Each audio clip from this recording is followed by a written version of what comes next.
tema Quando Deus Vira a Mesa da História.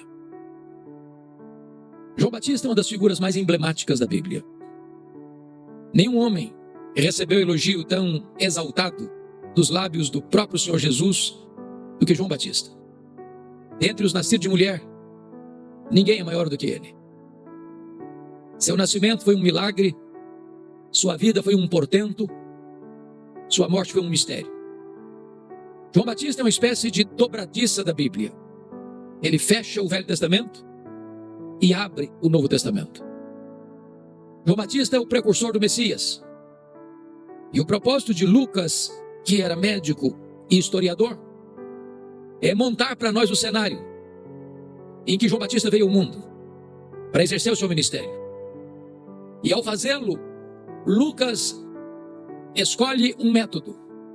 E o método de Lucas é partir do geral para o particular. É retratar o cenário político do império e da província. Além de traçar um cenário do mundo religioso de Israel, no tempo em que João Batista foi levantado por Deus. Vou precisar da sua paciência, porque vou despender um pouco de tempo nesse pano de fundo, sem o qual nós não poderíamos entender a mensagem de João Batista. Então João começa nesse cenário do Império Romano, do geral para o particular. E ele diz assim, no 15º ano do reinado de Tibério César. Acho que vocês sabem que Tibério César governou o Império Romano dos anos 14 depois de Cristo ao ano 37 depois de Cristo.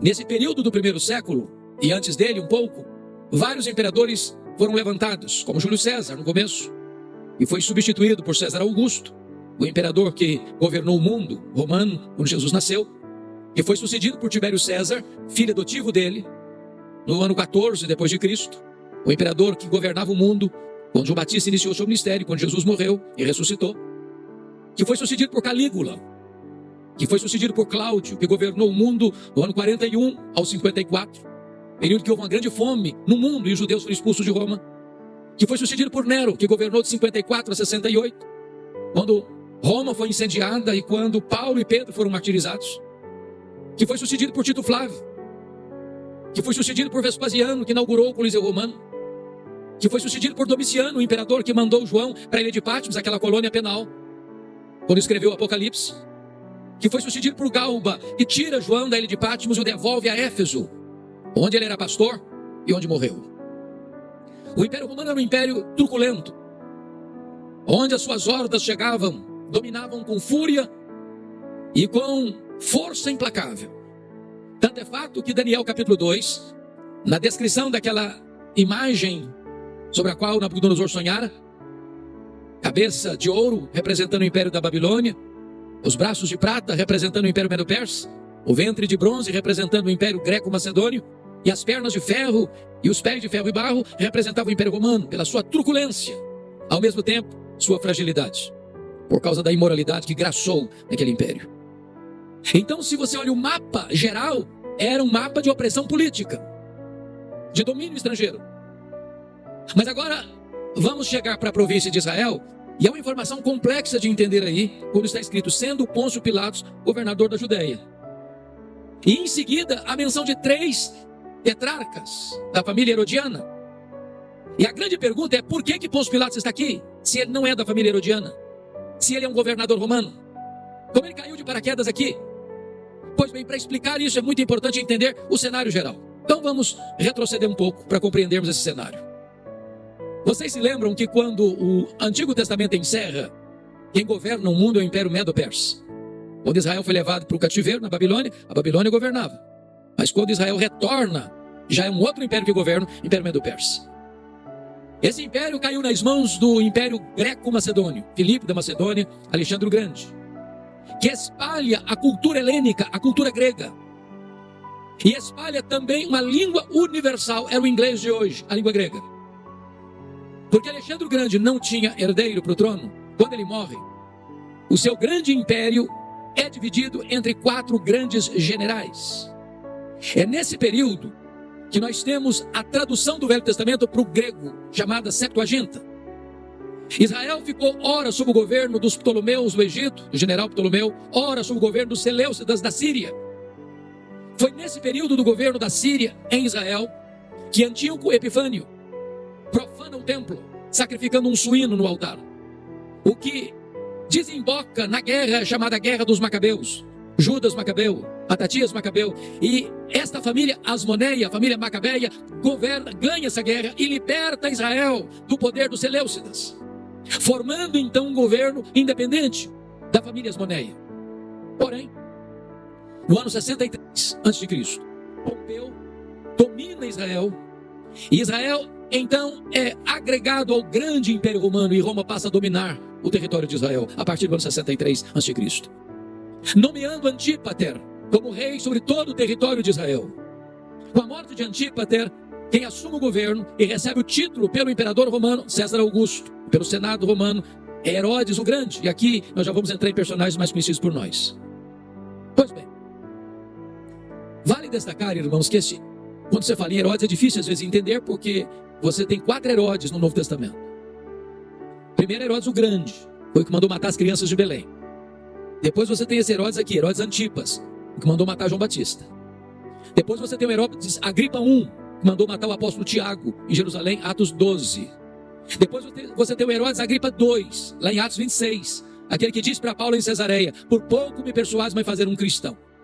Eu estou fazendo essa retrospectiva para explicar para vocês como é que esse camarada aparece aqui, Pôncio Pilatos.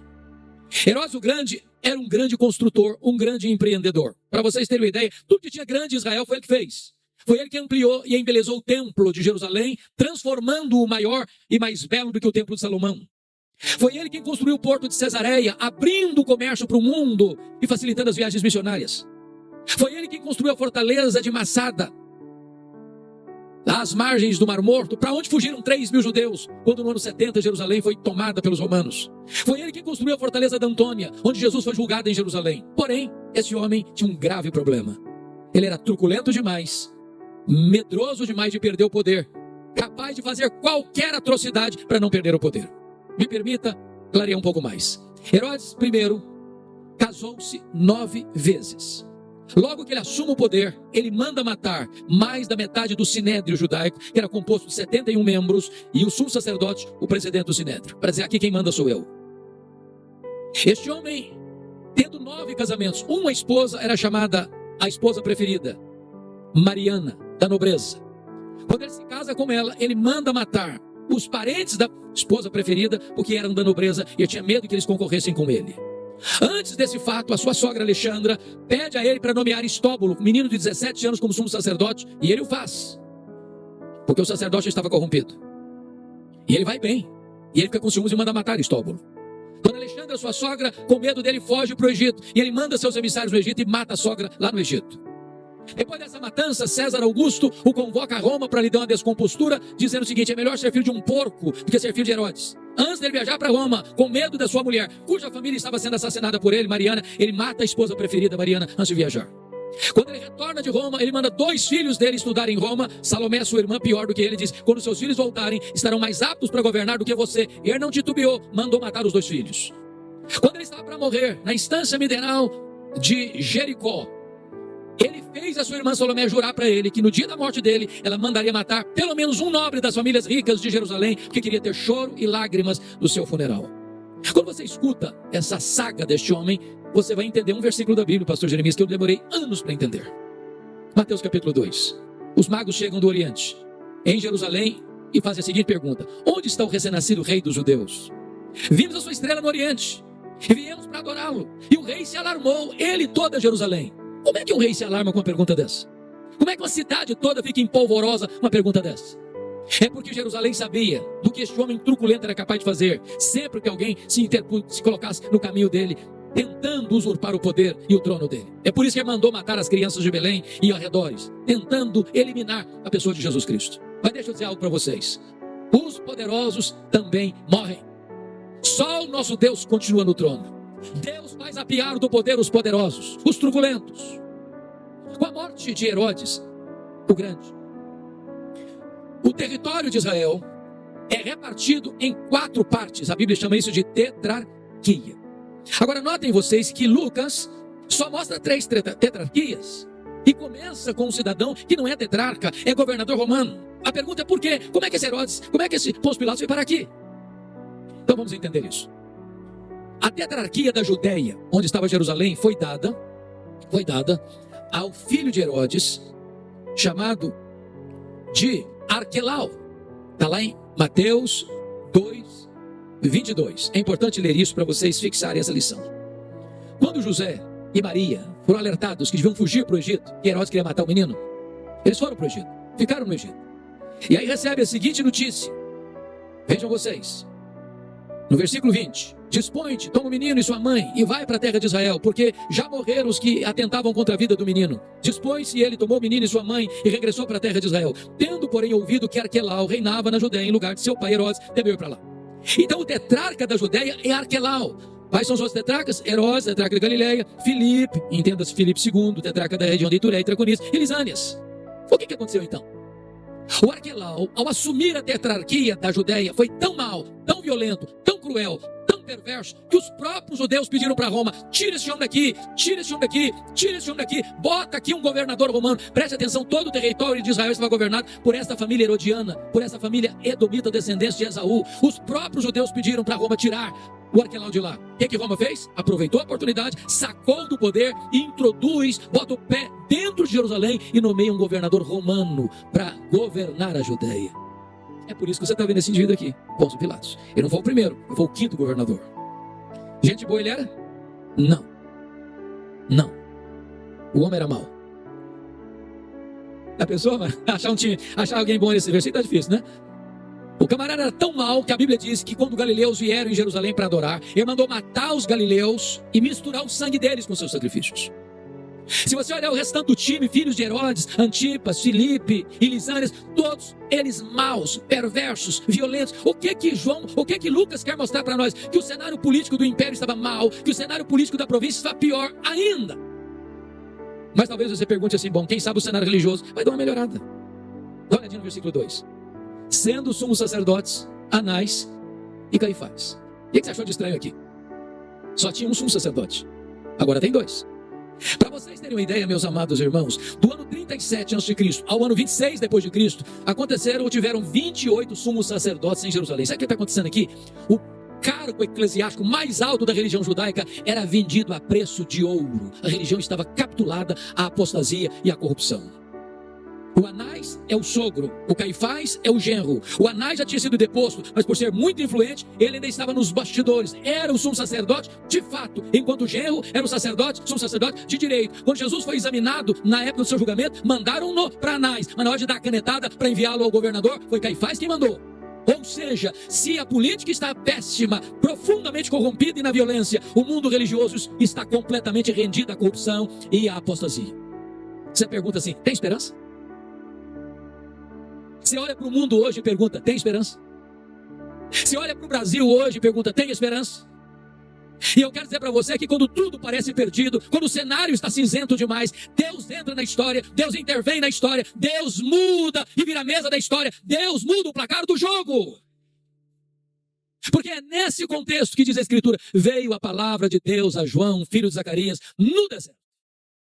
Notem vocês que a palavra de Deus não veio a Tibério César em Roma, a palavra de Deus não veio a Pôncio Pilatos em Cesareia, a palavra de Deus não veio a Anás e Caifás em Jerusalém, a palavra de Deus não veio a Herodes Antipas na Galileia, a palavra de Deus veio a João, filho de Zacarias, no deserto. Um homem estranho, vestindo roupa estranha, comendo comida estranha, pregando em lugar estranho, mas onde a palavra de Deus chega, não importa se numa grande metrópole, não importa se numa cidade pequena, não importa se numa região rural, não importa se numa grande catedral, não importa se num templo de João Batido, não importa se num deserto, as multidões se ajuntam para ouvir a palavra de Deus. Como é que esse homem realiza o seu ministério? Confira comigo o versículo 3. Está escrito o seguinte: ele percorreu toda a circunvizinhança do Jordão. Meus irmãos, aqui tem uma metodologia missionária. Leia os profetas, leia sobre João Batista, leia sobre Jesus, leia sobre os apóstolos, e todos eles pregaram portões para fora. Foram lá fora onde as pessoas estavam. Hoje nós queremos que as pessoas venham cá dentro onde nós estamos. Eles gastaram as solas dos sapatos e nós estamos gastando os assentos dos nossos bancos. A agenda da igreja sempre foi centrífuga para fora. Hoje nós estamos transformando a agenda da igreja em centrípeta para dentro. Mas tem 400 anos que ninguém ouve a palavra de Deus. Tem templo, tem música, tem sacrifícios, tem festas, mas não tem palavra de Deus. Depois de 400 anos de silêncio profético, levanta-se um homem, e o que é que ele prega? Versículo 3, batismo de arrependimento para remissão de pecados. A gente pode dizer, ô João, meu filho, tem 400 anos que esse povo não está acostumado com Bíblia. Então, já que você vai pregar, você tem que começar leve, mais light. Prega uma mensagem mais palatável, mais politicamente correta. Mas João Batista não era um profeta da conveniência. João Batista não era um alfaiate do efêmero. João Batista era o escultor do eterno. João Batista não prega para agradar seu auditório. Ele prega para levar o seu auditório ao arrependimento e à salvação. O que ele está dizendo é que não tem perdão de pecados onde não tem arrependimento. Onde não tem mudança de mente, de coração, de vida, não tem salvação. Agora vejam vocês, meus amados, que você ainda faz outra pergunta ao texto. Bom, de onde ele tirou essa mensagem? Depois de 400 anos. Ele inventou essa mensagem? Ele criou essa mensagem? Ele é a fonte dessa mensagem? E o versículo 4 responde para nós. Pregou o batismo de arrependimento conforme está escrito nas palavras do profeta Isaías. Ou seja, depois de 400 anos, quando o primeiro pregador se levanta, ele levanta e abre a Bíblia. Ele levanta e volta para a Escritura. Ele levanta e expõe a Escritura. Em outras palavras, meus irmãos, o pregador não cria mensagem, ele entrega a mensagem. Ele não é dono da mensagem, ele é servo da mensagem. Ele não é a fonte da mensagem, ele é apenas o porta-voz da mensagem. Em outras palavras, meus irmãos, Deus não tem nenhum compromisso com a palavra do pregador. Deus tem compromisso com a sua palavra. A promessa de que não volta vazia não é a palavra do pregador, é a palavra do Deus vivo. Agora vejam vocês que João Batista nos é apresentado como engenheiro de trânsito do reino de Deus. Porque está escrito o seguinte aí, no versículo de número 4. Voz do que clama no deserto, preparai o caminho do Senhor e endireitai as suas veredas. Qual é o pano de fundo disso aqui? Os grandes impérios do passado, seja o egípcio, o assírio, o babilônico, o medo-persa, o greco-macedônio, o romano, quando o imperador ou o rei ia visitar províncias longínquas, não tendo estradas adequadas para a comitiva real passar, ele mandava os seus engenheiros de trânsito à frente para abrir estradas. João Batista é esse engenheiro de trânsito que vai preparar o caminho para o Messias chegar, para o Messias passar, para o Salvador chegar e ter acesso. E ele não está falando de estrada, ele não está falando de topografia, ele está falando do seu, do meu, do nosso coração. Penso eu que aqui está o que nós chamamos de avivamento espiritual. Pastor Jeremias e eu, juntamente com uma grande comitiva de pastores e líderes brasileiros, visitamos a missão Classes Abanta em 1991, quando houve um grande avivamento espiritual em 1966. Visitamos ali um templo para 15 mil pessoas, uma fazenda, com 3 cultos por dia, com caravanas do mundo inteiro indo para lá vendo o que Deus estava fazendo. Cegos viram, tetraplégicos andaram, mortos ressuscitaram. Perguntamos ao pastor Erlo, quando ele esteve aqui no Brasil, aliás, aqui na 8ª, não foi isso? Pastor Erlo, o que é avivamento? E a resposta dele para nós foi esta: avivamento é preparar o caminho do Senhor para que ele se manifeste. E para que o Senhor se manifeste, irmãos, 4 coisas precisam acontecer na nossa vida. A primeira delas, está aí, confira comigo o versículo 5. Todo vale será aterrado. O que é um vale? É uma depressão. É um lugar escuro. Trata-se das áreas sombrias e tenebrosas da nossa alma. Aquelas áreas que estão debaixo de sombras. Esses lugares depressivos e profundos, essas cavernas da nossa alma precisam ser aterrados. O que é um vale? O vale separa 2 montes. Tudo aquilo que separa, a mágoa, o ressentimento, o ódio, o ranço, a amargura, tudo isso tem que ser aterrado. Onde tem mágoa, Deus não se manifesta. Onde não tem perdão, Deus não se manifesta. Ele diz, os montes de outeiros, todos os montes de outeiros serão aplanados. O que é monte? Fala de quê? Primeiro, de incredulidade. Jesus não fez milagres em Nazaré por causa da incredulidade do povo. Onde o povo não crê, Deus deixa de operar as maravilhas. O que é monte? Monte fala de soberba, de altivez, de orgulho. Onde tem vaidade, onde tem soberba, onde tem orgulho, Deus não se manifesta. Porque Deus resiste ao soberbo, mas dá graça aos humildes. Todo caminho torto será retificado. O que é caminho torto? É vida dupla, é hipocrisia. Essa é uma coisa aqui, outra ali, outra acolá. É máscara, é capuz, é fachada, é aparência, é apenas propaganda. Enquanto esses caminhos tortos não forem alinhados com a vontade de Deus, o Senhor não se manifesta. Ele termina em quarto lugar: todo caminho escabroso será aplanado. E o que é escabroso? A palavra escabroso significa fora do lugar. O que está fora do lugar na nossa vida? Nossa vida emocional, nossa vida sexual, nossa vida financeira, nossa vida devocional, nossa vida conjugal, nossos relacionamentos. O que está fora do lugar? É preciso alinhar essas coisas para que Deus então se manifeste. Qual o resultado dessas transformações profundas? É um grande avivamento do versículo 6. E toda carne verá a salvação de Deus. Louvado seja o Senhor. A palavra de Deus produz mudança, e mudança radical. Mas você ainda pode fazer outra pergunta ao texto. Essas multidões que estão lá ouvindo João Batista, como é que nós podemos categorizá-las? Por favor, confira comigo. Versículos 7 e 10 fala de multidões no plural. Por que no plural?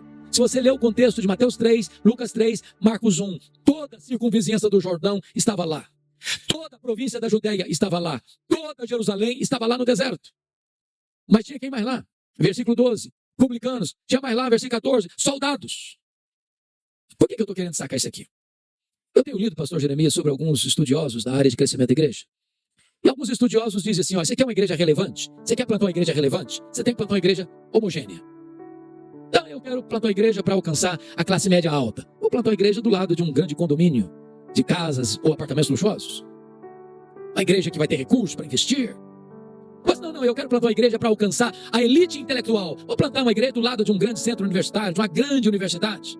Mas não, eu vou plantar uma igreja para alcançar a classe pobre. Eu vou fazer opção pelos pobres, no bairro mais carente da cidade. Sabe o que eu encontro na Bíblia? Zero disso. Zero.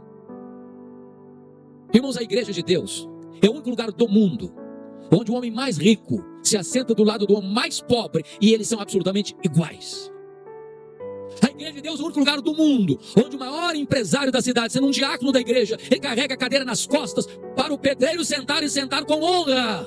Na igreja de Deus não tem nada disso. Deus não vê o homem como o homem vê. Deus não olha a cor da pele. Deus não olha a conta bancária. Deus não olha os diplomas da parede. Deus não tem opção nem por esse nem por aquele. Deus ama todos indistintamente e sem exceção. E a igreja é esse mosaico maravilhoso de gente grande, de gente pequena, de gente rica, de gente pobre, de gente culta, de gente analfabeta. Mas todos nós somos um só corpo, uma só família, um só rebanho. A igreja do Deus vivo. Louvado seja o Senhor.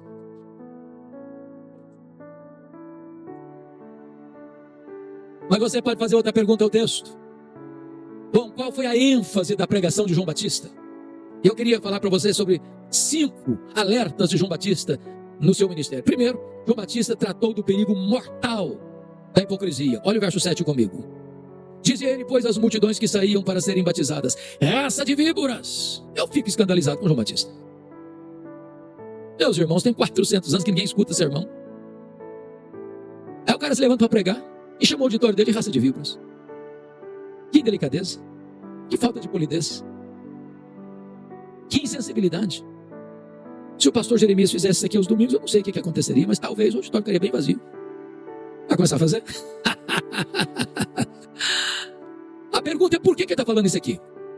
Nós não podemos entender esse versículo senão à luz de Mateus 3,7. É Mateus 3,7 que lança a luz para entendermos isso aqui. Então volta lá comigo, que é texto paralelo desse. Mateus 3,7 está escrito o seguinte: é o mesmo contexto, é o mesmo texto, uma outra perspectiva. Vendo João Batista, porém, que muitos fariseus e saduceus vinham ao batismo, disse-lhes: raça de víboras. Eu não sei quanto a você, mas quando eu leio os evangelhos, me dá quase uma espécie de urticária quando eu leio sobre os fariseus.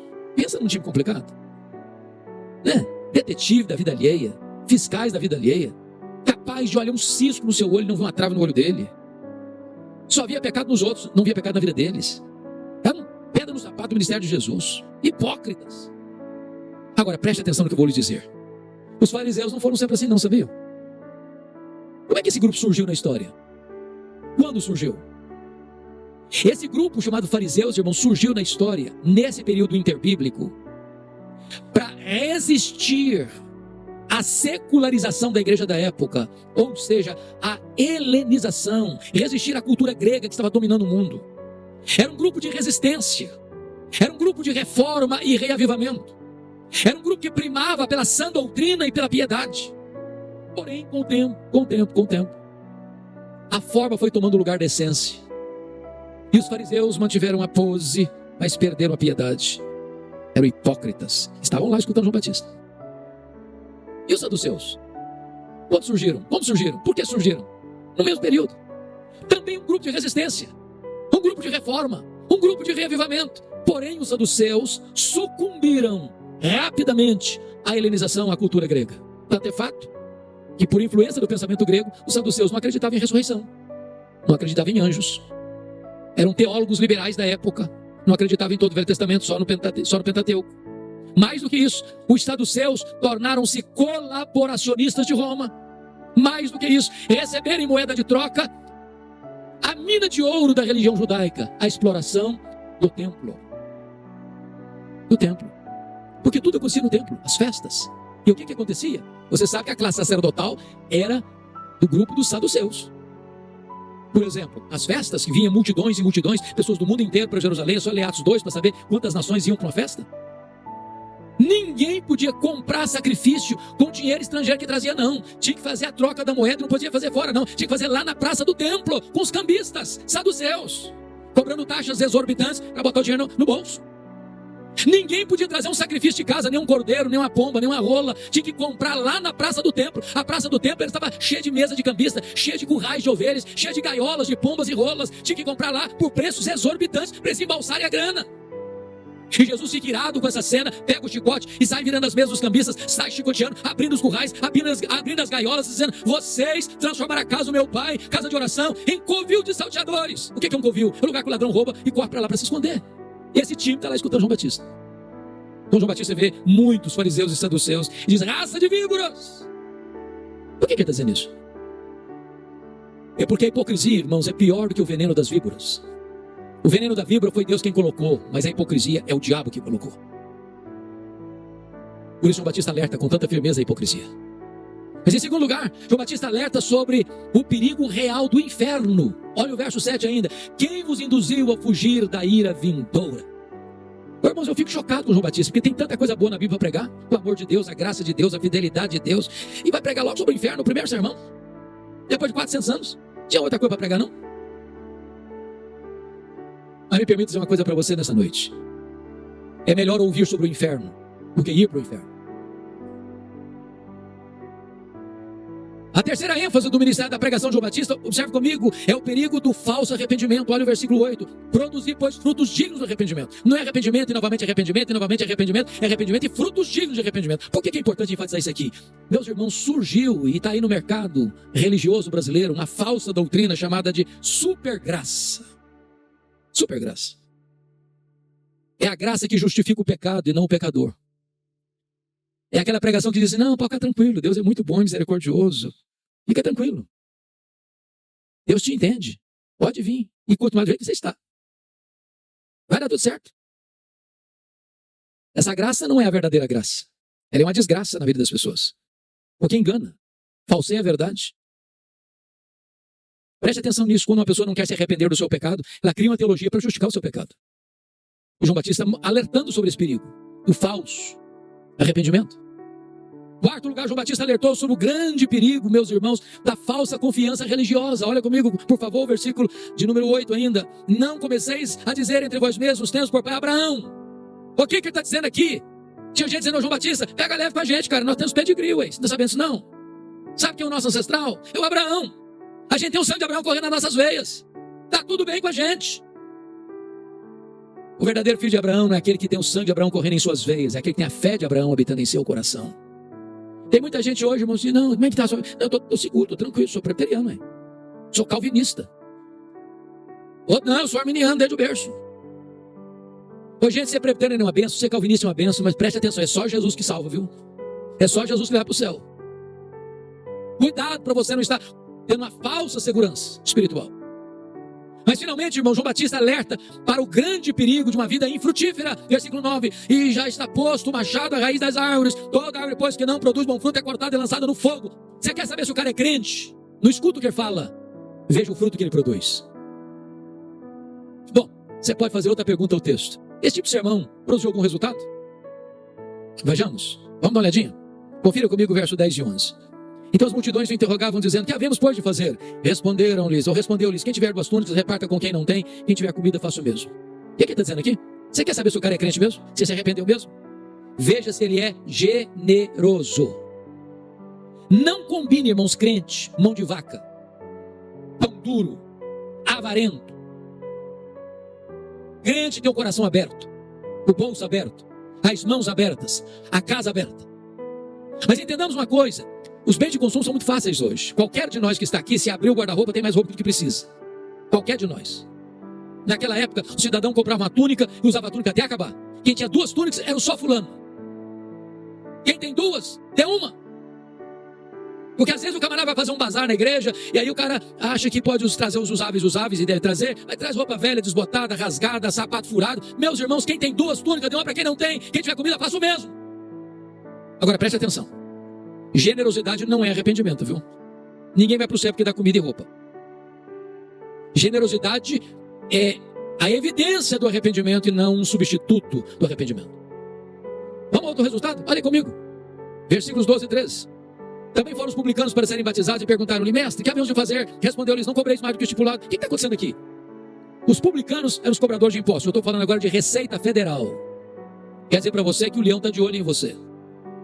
Só que naquela época, o Império Romano não tinha toda a estrutura de controle como se tem hoje. Então o que Roma fazia para recolher os tributos e os impostos? Fazia concessão. Então você recebia concessão para recolher impostos numa determinada região, com o compromisso de repassar para os cofres de Roma o valor devido, mas Roma não estava nem aí se você cobrasse muito mais e embolsasse a grana. E esse time está lá escutando João Batista. Era a classe mais odiada em Israel. Explorava o povo, já sofrido. E nós, mestre, vamos fazer o quê? João Batista respondeu assim: não cobreis mais do que o estipulado. Você quer saber se um cara é crente mesmo? É se ele é íntegro nos seus negócios. Você não passa a perna nos outros. Você não se aproveita da miséria do outro para explorá-la ainda mais. Você quer saber se o cara é crente mesmo? Veja se ele é uma pessoa confiável, se não dá cheque sem fundo, se não faz dívida com intenção de não pagar. Irmãos, o que tem de crente enrolado hoje é uma coisa impressionante. A igreja brasileira precisa de um choque ético. O evangelho transforma o caráter, transforma a vida, transforma a família, transforma os negócios, transforma a vida financeira, transforma a sociedade.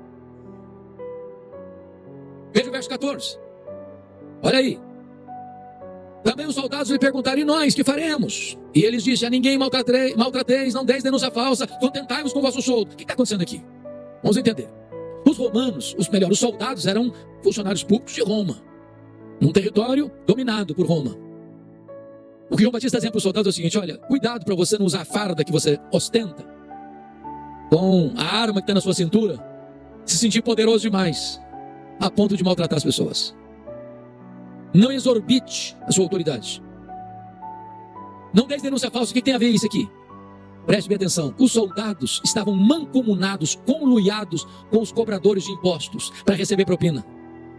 Não vou ilustrar isso. Chegava o coletor de impostos, o publicano na casa do Sr. José. Sr. José, vim dizer para o senhor que o imposto do senhor esse ano é tanto. O Sr. José dava um suspiro. Disse: meu Deus, eu não consigo pagar tanto imposto esse ano. Se eu for pagar isso tudo, vou passar fome. Sr. José, o imposto é tanto. E não discutia, não, ia embora. Entrava o soldado: Sr. José, o imposto é tanto. Eu não consigo pagar isso tudo. Sr. José, ou o senhor paga ou eu te denuncio. Ser denunciado por um soldado romano era botar a cabeça a prêmio. E o soldado levava parte dessa grana. João Batista diz: contente com o seu salário, com o seu soldo. Não use de expedientes ilegítimos, ilegais, imorais, para receber propina, para engordar o seu salário. Seja honesto. Eu sei que essas coisas não existem mais hoje, mas nunca é demais alertar. Nunca é demais. Mas me permita agora caminhar para o encerramento e destacar 3 coisas sobre esse pregador. Primeiro, a identidade dele. Confira comigo o versículo 15. Estando o povo na expectativa e discorrendo todos no seu íntimo a respeito de João, se não seria ele porventura o próprio Cristo. Irmãos, ao ler a Bíblia, eu tenho aprendido isso até com o pastor Jeremias nas nossas conversas informais, porque às vezes são detalhes que a gente passa por cima. Então note comigo no verso 15, estando o povo. Quem é o povo aqui? Você escutou lá no versículo 7, as multidões. No verso 10, as multidões. Agora resume todas essas multidões na palavra o povo. Mas tem outra palavrinha aqui. E discorrendo quantos? Todos. Quantos? Todos. Correndo onde? No seu íntimo. A respeito de João, se não seria ele porventura o próprio Cristo. Presta atenção no que está acontecendo aqui. Essa multidão todinha está lá escutando João Batista. O cara é corajoso, não tem medo de cara feia.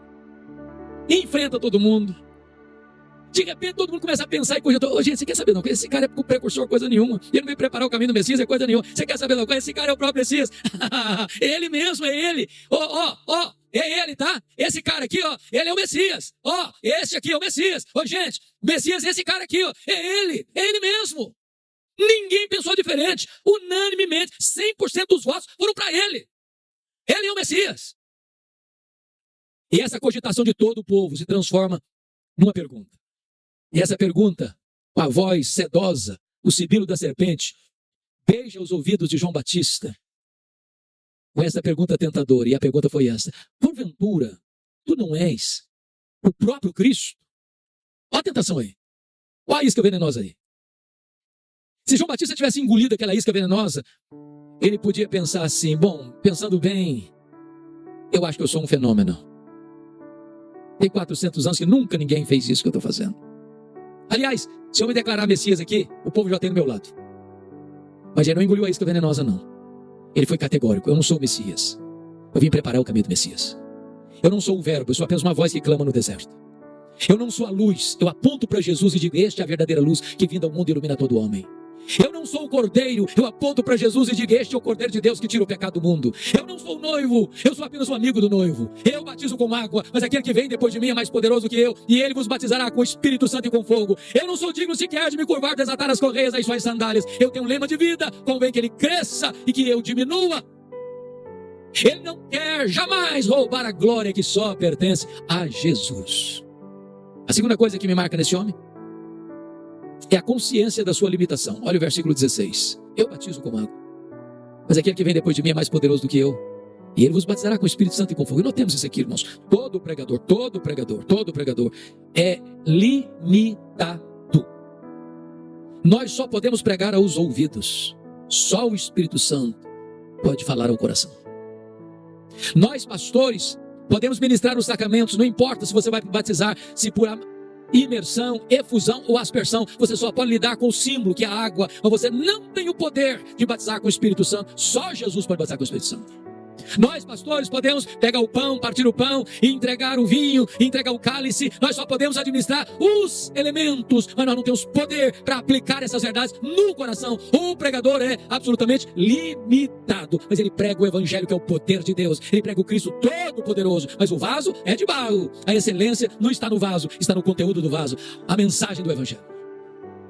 Mas finalmente, terminando, esse pregador tem uma terceira característica: ele é corajoso. Olha o verso 19 e 20 comigo. Olha aí.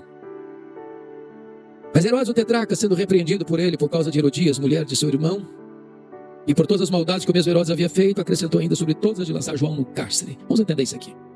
Eu disse para vocês no começo que Herodes o Grande, o pai desse aqui, casou-se 9 vezes, formando o que nós chamaríamos hoje de uma família disfuncional. Aqui nós chamamos de meio-irmãos. Um único pai, várias mães. E dentre os vários filhos que ele teve, 4 deles tiveram governo. Foram os tetrarcas: o Arquelau, tetrarca da Judeia; o Herodes Antipas, tetrarca da Galileia; o Filipe, que aqui é o Filipe II, tetrarca desta região, que está aí, Itureia, Traconites; Lisânias, tetrarca de Abilene. Mas ele teve muitos outros filhos, dentre eles Filipe I, que morava em Roma.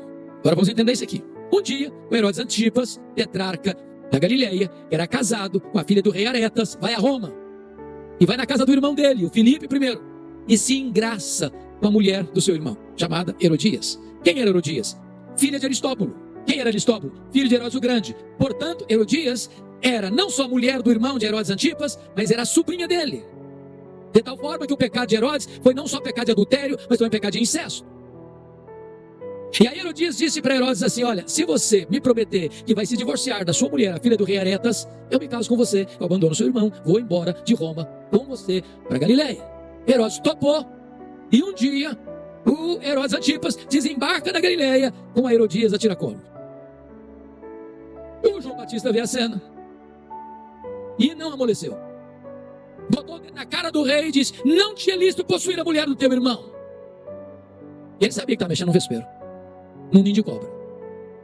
E eu fico imaginando se nós pastores fôssemos lidar com pecados particulares dos grandes da nossa nação, o que aconteceria conosco?